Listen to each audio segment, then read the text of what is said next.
రాష్ట్రంలో కొత్త ప్రభుత్వం ఏర్పడి 100 రోజులైంది. ఈ 100 రోజులు అయి ప్రభుత్వ పరిపాలన ప్రారంభం కాగానే పెద్ద ఉపద్రవం వచ్చింది.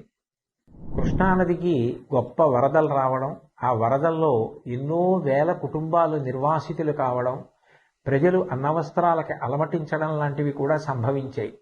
అటువంటి విపత్కర సమయంలో రాష్ట్ర ముఖ్యమంత్రి గౌరవనీయులు శ్రీ నారా చంద్రబాబు నాయుడు గారు జేసీబీ ఎక్కి పడవలో ప్రయాణం చేస్తూ బురద నీటిలో నడుస్తూ ప్రజలందరికీ కూడా ధైర్యాన్ని కల్పించి నేనున్నాను, బెంగ పెట్టుకోవద్దు అని చెప్పి వాళ్లలో ఒక స్థైర్యాన్ని నెలకొల్పారు. అలాగే మంత్రులు, అధికారులు, అనధికారులు అందరూ కూడా ఆ కష్టంలో ఉన్న ప్రజలందరినీ ఆదుకోవాలి అని గొప్ప ఆర్తిని చూపించారు.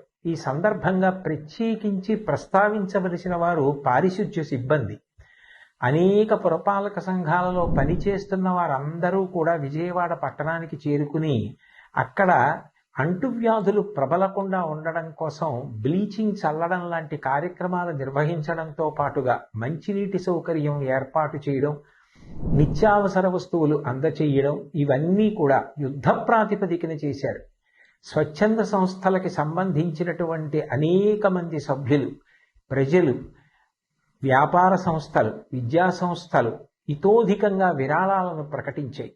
నిజంగా ఇటువంటి కష్ట సమయంలో అందరూ ఏకోన్ముఖులై నడవడం, అటువంటి సమైక్యతాభావం చూపించడం చాలా చాలా గొప్ప విషయం.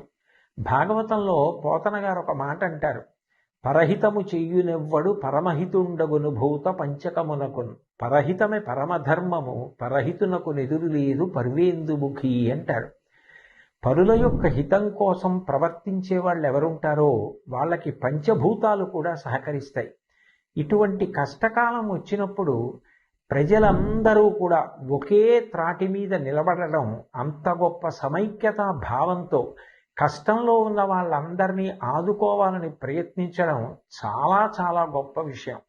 రవీంద్రనాథ్ ఠాగూర్ చెప్పినట్టు, where the mind is without fear and the head is held high, where the world has not been broken up into fragments by narrow domestic walls అని స్త్రీ, పురుష, పండిత, పామర, కుల, మత, వర్ణ, వర్గ, ధనిక, పేద విచక్షణ లేకుండా అందరూ ఒక్కటిగా నిలబడి ఆ ఆపదని ఎదుర్కొన్నటువంటి విషయం నిజంగా ఎంతో స్ఫూర్తిదాయకం.